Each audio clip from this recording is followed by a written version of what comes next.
Hello, everybody. It's Miss Denise, and I'm gonna wait and see if we get some people signed in for our book read tonight. I'm so excited. Been thinking about this all day long. Yeah. Hey, G, how you doing? I see Kathy Reeves Jones Stork. You're gonna love this book. I'm gonna let some people sign in, but I wanted to tell everybody welcome to tonight's reading. This is going to be so much fun. Did everybody have a good day today? I know that at my school, we were putting together e-learning packets so you can continue to work with your mom and dad or your whoever's helping you. I've got to scooch my chair up a little bit because I feel a little bit like I'm a little bit away from you.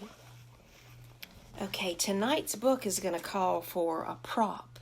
I don't know if you've ever had anyone read you a book with a prop, but I'm going to have a prop tonight. And my accent is going to be Southern. I think we can handle that. But I wanted to remind you how much I miss you, and I can't wait to see you again soon. And when we finish tonight, make sure you're thanking your parents and your teachers for helping you with your work.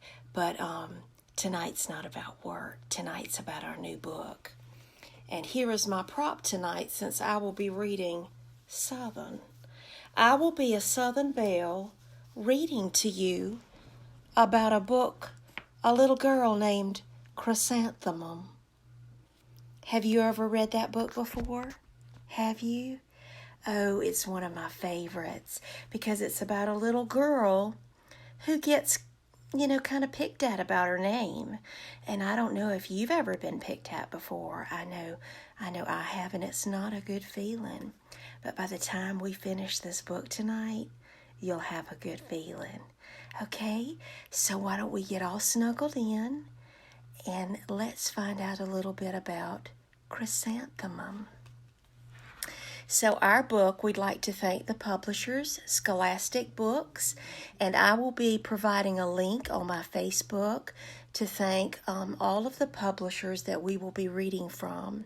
This book was published a long time ago, and a friend of mine, Vivian Williams, let me borrow this book, so thank you. So tonight's book is Chrysanthemum.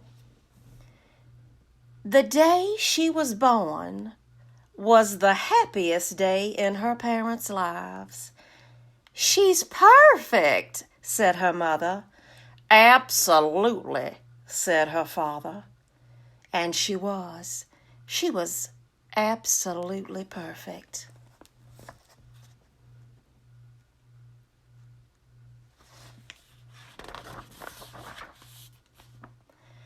"Her name must be everything she is," said her mother. "Her name must be absolutely perfect," said her father. And it was. Chrysanthemum. Her parents named her Chrysanthemum. Chrysanthemum grew and grew, and when she was old enough to appreciate it, Chrysanthemum loved her name.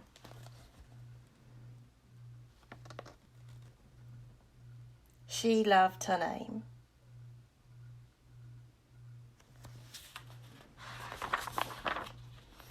She loved the way it sounded when her mother woke her up. She loved the way it sounded when her father called her for dinner. And she loved the way it sounded when she whispered it to herself in the bathroom mirror.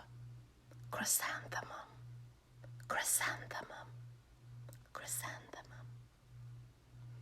Chrysanthemum loved the way her name looked when it was written with ink on an envelope. She loved the way it looked when it was written with icing on her birthday cake. And she loved the way it looked when she wrote it herself with her fat orange crayon. Chrysanthemum, chrysanthemum, chrysanthemum.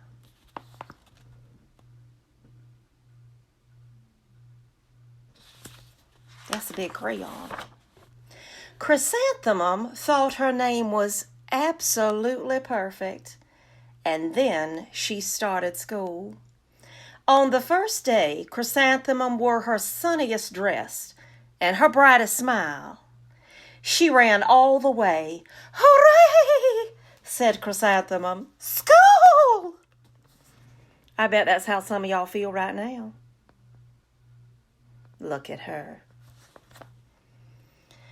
But when Mrs. Cloud took roll call, everyone giggled upon hearing Chrysanthemum's name. They snickered. Ooh, we don't like that. No snickering. That's really rude. "It's so long," said Joe. "It scarcely fits on your name tag," said Rita, pointing. "I'm named after my grandmother," said Victoria. "You're named after a flower." Chrysanthemum wilted. She did not think her name was absolutely perfect. She thought it was absolutely dreadful. Look at that. They're making fun of her. The rest of the day was not much better. During nap time, Victoria raised her hand and informed Mrs. Chudd that Chrysanthemum's name was spelled with 13 letters. "That's exactly half as many letters as there are in the entire alphabet," Victoria explained. "Thank you for sharing that with us, Victoria," said Mrs. Chudd. "Now put your head down." "If I had a name like yours, I'd change it," Victoria said, as the students lined up to go home. "I wish I could," thought Chrysanthemum miserably. Look how sad that child is. Oh, that is so terrible. "Welcome home," said Mother. "Welcome home," said Father. "School is no place for me," said Chrysanthemum. "My name is too long. It scarcely fits on my name tag, and I'm named after a flower." "Oh, pish," said her mother. "Your name is beautiful." "And precious and priceless and fascinating and winsome," said her father. "It's everything you are," said her mother.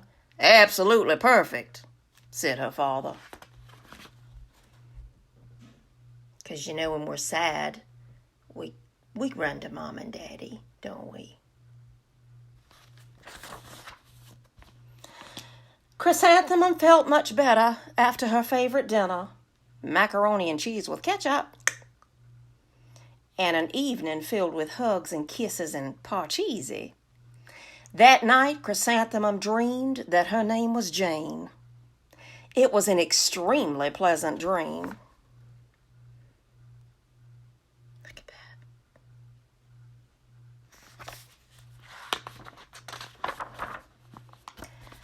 The next morning, Chrysanthemum wore her most comfortable jumper.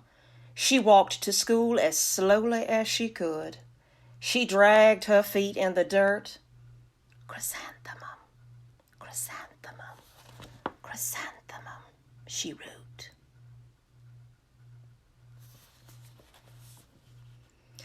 "She even looks like a flower," said Victoria, as Chrysanthemum entered the playground. "Let's pick her," said Rita, pointing. "Let's smell her," said Joe. Chrysanthemum wilted. She did not think her name was absolutely perfect. She thought it was absolutely dreadful. The rest of the day was not much better. During nap time, Victoria raised her hand and said, "A chrysanthemum is a flower. It lives in a garden with worms and other dirty things." "Thank you for sharing that with us, Victoria," said Mrs. Chudd. "Now put your head down." "I just cannot believe your name," Victoria said as the students lined up to go home. "Neither can I," thought Chrysanthemum miserably. Look how that made her feel.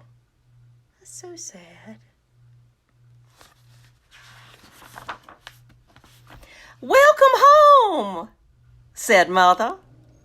"Welcome home," said Father. "School is no place for me," said Chrysanthemum. "They said I even look like a flower. They pretended to pick and smell me." "Oh, pish," said her mother. "They're just jealous." "And envious and begrudging and discontented and jaundiced," said her father. "Who wouldn't be jealous of a name like yours?" said Mother. "After all, it's absolutely perfect," said Father.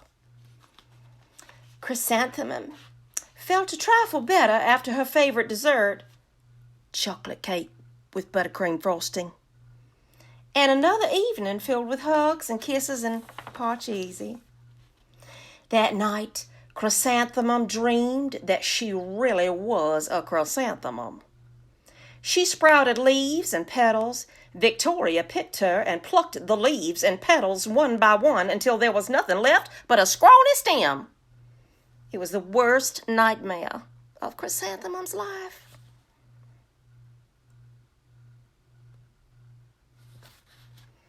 Chrysanthemum wore her outfit with 7 pockets the next morning.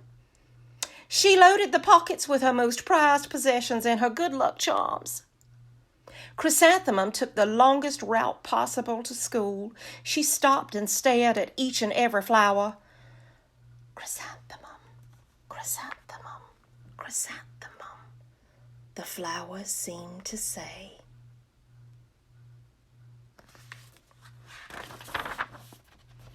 That morning, the students were introduced to Mrs. Twinkle, the music teacher. Her voice was like something out of a dream, as was everything else about her. The students were speechless. They thought Mrs. Twinkle was an indescribable wonder. They went out of their way to make a nice impression. Mrs. Twinkle led the students in scales. Then she assigned roles for the class musicale. Victoria was chosen as the dainty fairy queen. Rita was chosen as the spiffy butterfly princess. Joe was chosen as the all-important pixie messenger. And Chrysanthemum was chosen as a daisy. "Chrysanthemum's a daisy! Chrysanthemum's a daisy!" Joe, Rita, and Victoria chanted, thinking it was wildly funny. Chrysanthemum wilted. She did not think her name was absolutely perfect. She thought it was absolutely dreadful. See, they're making fun of her again. It's just trifling. "What is so humorous?" said Miss Twinkle. "Chrysanthemum," was the answer. "Her name is so long," said Joe. "It scarcely fits on her name tag," said Rita, pointing. "I'm named after my grandmother," said Victoria. "She's named after a flower."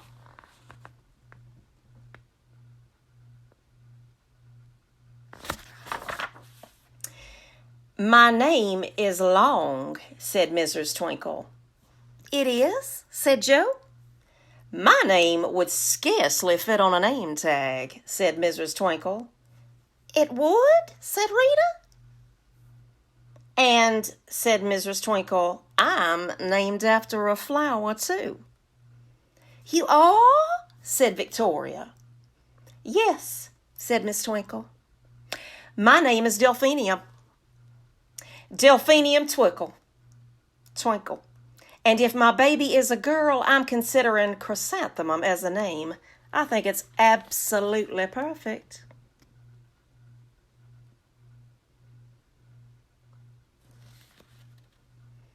Chrysanthemum could scarcely believe her ears. She blushed. She beamed. She bloomed. Chrysanthemum, chrysanthemum, chrysanthemum. Joe, Rita, and Victoria looked at Chrysanthemum longingly. "Call me Marigold," said Joe. "I'm Carnation," said Rita. "My name is Lily of the Valley," said Victoria. Chrysanthemum did not think her name was absolutely perfect. She knew it.